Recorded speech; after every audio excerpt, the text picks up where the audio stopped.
누가복음 두 번째 시간, 가장 정확한 하나님의 시간이라고 하는 제목으로 말씀 선포하겠습니다. 우리는 살아가면서 이런 질문을 종종 던집니다. 왜 아직도 응답이 없습니까? 왜 아직도 침묵하십니까? 왜 내 인생은 어둠 속에 있습니까? 기도한 지는 오래됐지만 문제는 해결되지 않고 상황은 점점 더 악화되어 갑니다. 그럴 때 우리는 생각합니다. 하나님께서 나를 잊으신 것은 아닐까? 그러나 성경은 전혀 다른 사실을 말씀합니다. 사람에게는 기다림의 시간이 있지만 우리 하나님께는 가장 정확한 시간이 있습니다. 오늘 누가복음 1장은 가장 정확한 하나님의 시간을 우리에게 보여줍니다.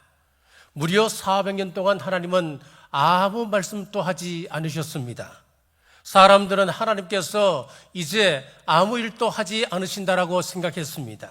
그러나 하나님은 보이지 않는 곳에서 가장 위대한 구원의 역사를 준비하고 계셨습니다. 그리고 마침내 하나님의 가장 정확한 시간에 세례 요한을 보내시고 예수 그리스도를 이 땅에 보내주셨습니다. 사랑하는 여러분, 하나님의 기다리심은 외면이 아닙니다. 하나님은 더딘 것처럼 보여도 거절이 아니십니다. 하나님은 언제나 가장 정확한 시간에 가장 선한 뜻을 이루시는 분이십니다. 그러므로 하나님의 시간을 신뢰함으로 가장 정확한 시간, 정확한 하나님의 시간을 만나시기를 주님의 이름으로 축복합니다. 첫째, 하나님의 시간은 가장 어두운 때 시작됩니다. 5절 상반절 같이 읽겠습니다. 유다 왕 헤롯 때에. 자, 여기 보시면은 누가는 굳이 헤롯 때라고 하는 것을 강조하고 있습니다.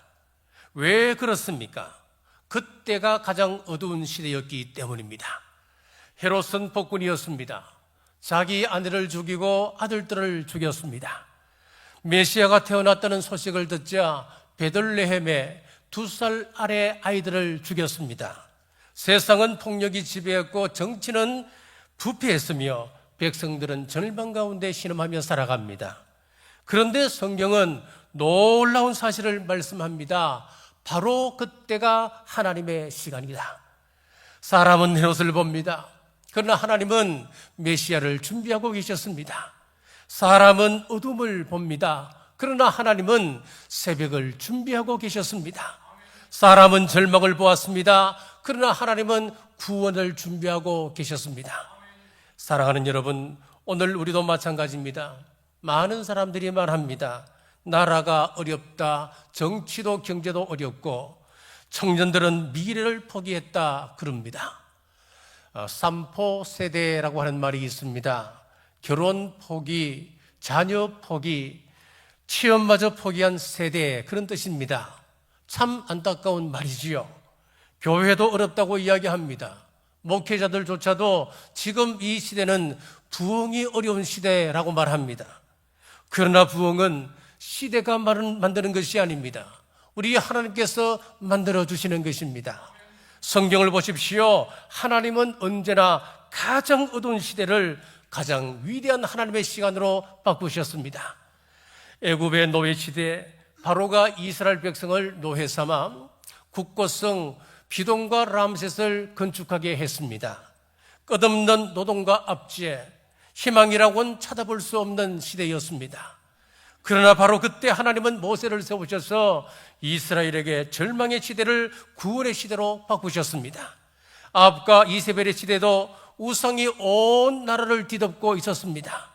그러나 하나님은 엘리야를 세우셔서 죽어가는 믿음을 세우셨습니다. 종교개혁 시대도 교회는 깊이 타락해 있었습니다. 사람들은 희망이 없다고 말했습니다. 그러나 우리 하나님께서는 루트를 사용하셔서 교회를 새롭게 하셨습니다. 존 웨슬리 시대도 마찬가지입니다. 계몽주의와 산업혁명의 영향으로 사람들 마음에는 하나님의 생각이 사라졌습니다. 술과 도덕, 도박, 도덕적 타락이 사회를 뒤덮고 있었습니다. 바로 그러한 때 하나님은 웨슬리를 통하여서 영적 대각성 운동을 일으키셨습니다. 그렇습니다. 하나님은 언제나 가장 어두운 시대를 가장 위대한 하나님의 시간으로 바꾸셨습니다. 사람은 시대를 보지만 하나님은 하나님의 때를 보십니다. 사람은 시대를 보고 낙심하지만 하나님은 자신의 시간에 맞추어 일하십니다. 그러므로 시대를 한탄하지 마십시오. 시대를 보고 두려워하지 마십시오. 시대를 보고 한탄하고 두려워할 것이 아니라 이렇게 기도하십시오. 하나님, 이 어두운 시대를 하나님의 시간으로 바꾸는 일에 저를 사용하여 주옵소서. 하나님, 모세처럼 세례 요한처럼 저를 사용하여 주옵소서. 그리고 우리 자녀들을 사용하여 주옵소서. 이 시대를 살리는 믿음의 자녀로 삼아 주옵소서. 이 은혜가 우리 모두에게 있기를 주님의 이름으로 축복합니다. 둘째, 준비된 사람을 사용하십니다. 8절에서 9절 같이 읽겠습니다. 마침 사가랴가 그 반열의 차례대로 하나님 앞에서 제사장의 직무를 행할세 제사장의 전례를 따라 제비를 뽑아 주의 성전에 들어가 분향하고. 아멘. 방금 읽었던 이 말씀 가운데 우리가 눈여겨보아야 할 단어가 있습니다. 시작하는 머리에 있습니다. 마침이라고 하는 단어입니다. 이 마침은 헬라어 원문에 보니까 에게네토 데 이렇게 되어 있습니다. 이 말은 우연히 그런 뜻이 아닙니다. 마침 그 일이 일어났다, 그런 뜻을 가지고 있습니다. 누가는 평범한 표현을 통해서 하나님의 놀라운 섭리를 우리에게 전하고픈 겁니다. 사람은 우연이라고 말하지만은 우리 하나님에게는 우연이라고 하는 것이 없습니다. 보십시오. 사가랴는 아비야 반열에 속한 제사장이었다고 그랬습니다. 아비야 반열이 뭘까요? 좀 설명을 드리겠습니다. 다윗 시대에 제사장 숫자가 많이 늘었습니다. 다윗 시대 제사장 수가 얼마였느냐? 3,800여 명이 되었습니다. 굉장한 숫자죠. 그래서 역대상 24장에 보면은 다윗이 제사장들을 24반열로 나누어서 차례대로 순번제로 돌아가며 성전을 섬기게 했습니다. 한 반열은 1년에 2차례씩 일주일씩 성전에 들어가서 이 사역을 감당을 했습니다. 자, 그런데 예수님 당시에 제사장 수가 얼마였는 줄 아십니까? 놀라지 마십시오. 2만여 명이 되었습니다. 3,800명도 굉장한 수라고 했는데 예수님 당시에는 제사장이 2만여 명이 되었단 말이지요. 그렇다면 한 반열에 평균 몇 명입니까? 평균 800여 명이 되는 것입니다. 자기 반열 차례가 돌아왔을 때에 800여 명 가운데 제비를 뽑아 하루에 단 한 명만 들어가서 성전 안에 향단에 분향하게 되는 것입니다. 자, 그러니까 평생 한 번도 이 성전 안에 들어가서 분향하지 못하고 은퇴하는 제사장이 수두룩한 겁니다. 본문에 나오는 사가랴는 24개 반절 가운데 8번째 아비야 반절에 속한 사람이었습니다. 그런데 바로 그날 사가랴의 이름이 뽑혔습니다. 자, 8절 9절 제가 다시 한번 읽겠습니다. 마침 사가랴가 그 반열의 차례대로 하나님 앞에서 제사장의 직무를 행할세 제사장의 전례를 따라 제비를 뽑아 주의 성전에 들어가 분향하고. 사람은 제비를 뽑았다 그렇게 말합니다마는 우리 하나님은 오래전부터 준비하신 섭리를 이루고 계셨습니다.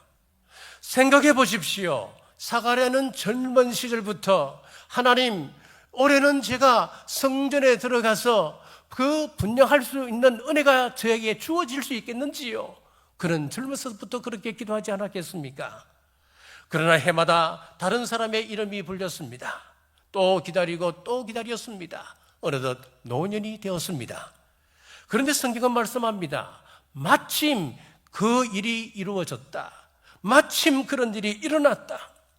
사람의 눈에는 우연처럼 보이지만은 우리 하나님께서는 오래전부터 준비하신 가장 정확한 시간이었습니다. 사랑하는 여러분, 우리의 삶에도 이런 에게네토 대가 있습니다. 마침 그 일이 일어납니다. 사람의 눈에는 우연처럼 보이지만 믿음의 눈으로 보면 하나님의 섭리입니다. 사가랴는 향을 피우지 못한 그런 세월, 많은 세월 동안 헛되이 시간을 보냈겠습니까? 그는 기도의 사람이었습니다. 자녀를 위해서 기도했습니다. 그는 기도하며 준비했습니다. 오늘 우리도 마찬가지입니다. 왜 아직도 내 차례가 오지 않습니까? 왜 하나님께서 아직도 저를 사용하지 않으시는 것입니까? 그러나 기억하십시오. 하나님의 사람은 기회를 기다리는 사람이 아니라 기회를 준비하는 사람입니다. 이 말씀을 우리 교회에도 그대로 적용이 됩니다. 하나님은 직분을 가볍게 여기시는 분이 아니십니다. 바벨론 포로 이후에 하나님께서 성전을 회복하실 뿐만 아니라 제사장들의 족보를 확인하고 24반년에 그 수를 다 회복을 시키셨어요. 왜 그렇게 했습니까? 예배도 중요하지요. 그리고 직분도 중요하다는 겁니다. 우리의 섬김도 모두 거룩한 사명이라고 하는 것입니다. 직분은 명예가 아닙니다. 섬길 사람에게 맡기는 사명입니다. 직분은 자리가 아닙니다. 충성된 사람에게 맡기는 책임입니다. 사랑하는 여러분, 하나님께서 우리를 사용하시는 것은 서실 사람이 없어서가 아닙니다. 은혜로 우리를 부르셨습니다.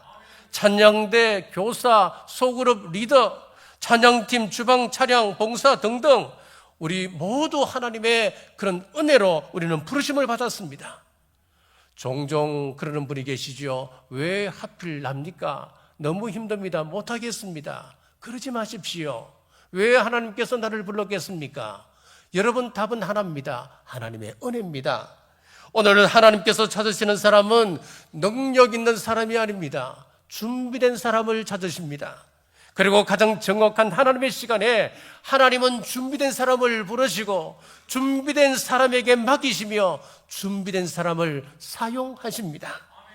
그러므로 기억하십시오. 기다림은 하나님의 거절이 아닙니다. 기다림은 하나님의 준비입니다. 하나님은 준비된 사람을 가장 정확한 시간에 가장 귀하게 사용하십니다. 그 은혜가 우리 모두에게 있기를 주님의 이름으로 축복합니다. 셋째, 하나님은 반드시 약속을 이루십니다. 13절 상반절 같이 읽겠습니다. 천사가 그에게 이르되 사가랴여 무서워하지 말라. 너희의 간구함이 들린지라. 아멘. 얼마나 은혜로운 말씀입니까? 천사가 이렇게 말하는 겁니다. 이제 내 기도를 들었다. 그 말이 아니에요. 지금까지 내 기도를 쭉 들어왔다. 그런 의미예요. 얼마나 은혜가 있습니까? 야, 내가 바빠서 그동안 못 들었는데, 야, 네 기도가 이런 기도여서 그런 의미가 아니라는 거예요. 사가랴와 엘리사벳은 수십 년 동안 자녀를 위하여 기도했습니다. 그러나 응답이 없었습니다. 시간이 흘렀고 머리는 휘어졌으며 이제는 소망마저 사라져버렸습니다. 그런데 하나님이 말씀하셨습니다. 내가 내 기도를 듣고 있었다. 사랑하는 여러분, 우리도 그렇습니다. 우리가 기도한다고 바로 응답되지 않는 경우가 얼마나 많습니까? 그러나 기억하십시오. 응답이 늦어진 것이지 기도가 사라진 것은 아닙니다. 하나님은 우리의 기도를 단 한 번도 잊으신 적이 없으십니다. 그런데 왜 하나님은 이토록 오래 기다리도록 하셨습니까? 자, 본문은 그 이유를 말씀합니다. 15절부터 보시면은 하나님이 주시려는 아들은 평범한 아들이 아니었습니다. 주 앞에 큰 자가 될 사람이었습니다. 그는 모태에서부터 성령 충만한 사람이었습니다. 많은 사람을 하나님께로 인도할 사람이었습니다. 그리고 엘리야의 심령과 능력을 가지고 예수 그리스도 즉 메시아를 인도해 나가는 예비하는 그런 사명을 맡은 사람이었습니다. 하나님은 단지 한 아들을 주시는 것이 목적 아니었습니다. 역사를 바꾸는 사람을 준비하고 계셨습니다. 그래서 기다리게 하셨습니다. 갈라디아 4장 4절에 보시면은 우리 예수님의 탄생을 말씀합니다. 같이 한번 읽겠습니다. 때가 참에 하나님이 그 아들을 보십니다. 여자에게 낳으시고. 자, 여기 보면은 하나님의 일은 반드시 때가 있다는 거예요. 세례 요한이 먼저 와야 하고 그리고 이어서 예수 그리스도께서 이 땅에 오셔야 합니다. 자, 우리 하나님의 구원 계획은 한치의 오차 없이 진행되었습니다. 그러므로 사가랴의 기도를 가장 정확한 하나님의 시간에 응답하신 것입니다.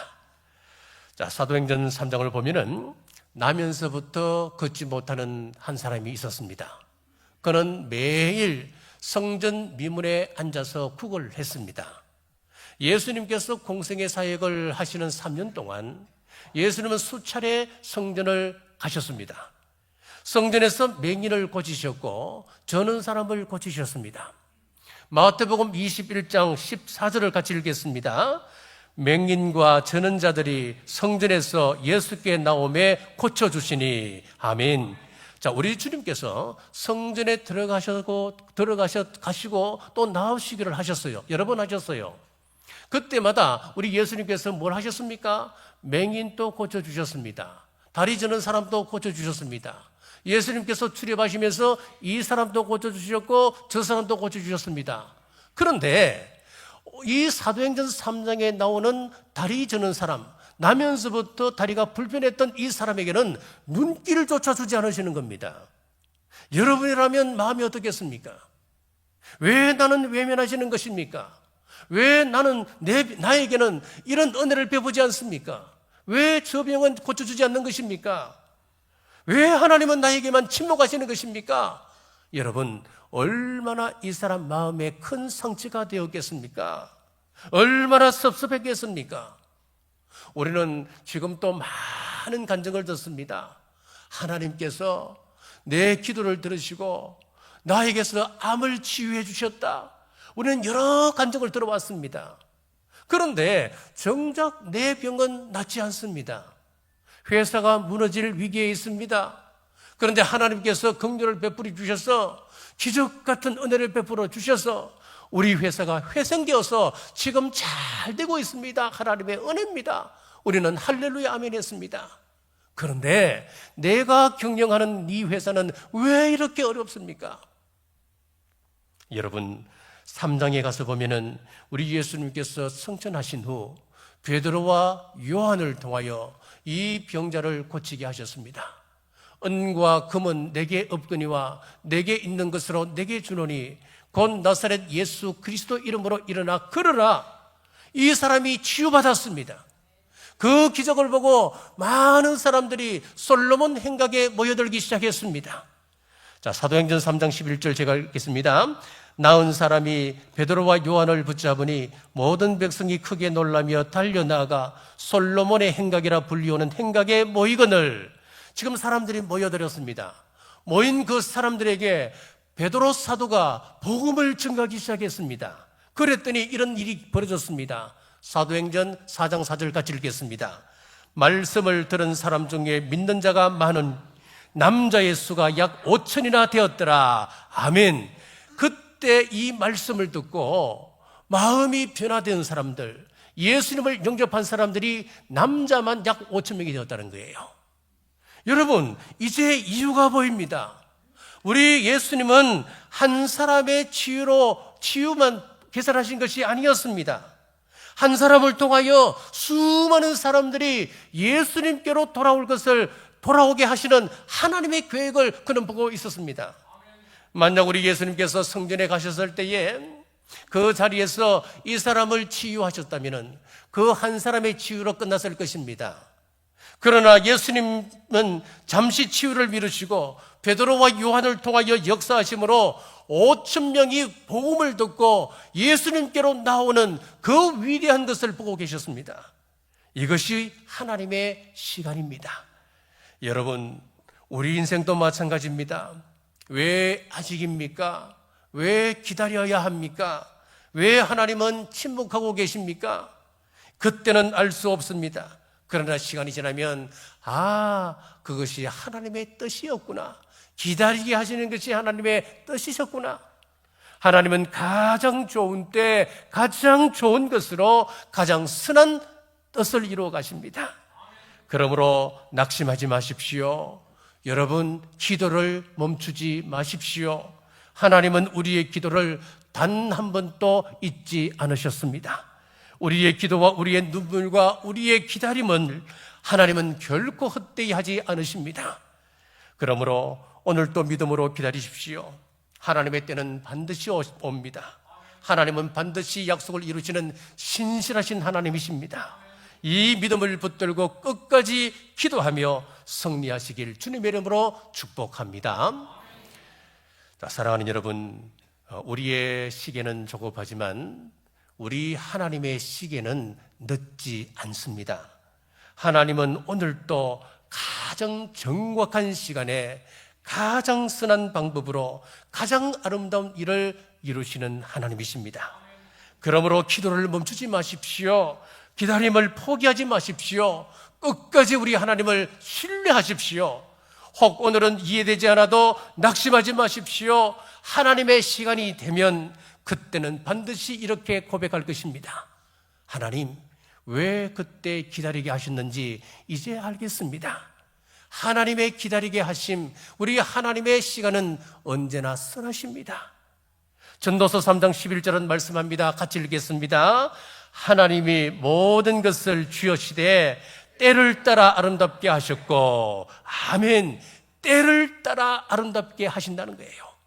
사랑하는 여러분, 지금은 이해되지 않지만 믿음으로 준비하며 기다리십시오. 우리 하나님은 가장 정확한 시간에 우리의 인생에도, 우리의 가정에도, 우리 교회에도 아름답게 이루실 줄 믿습니다.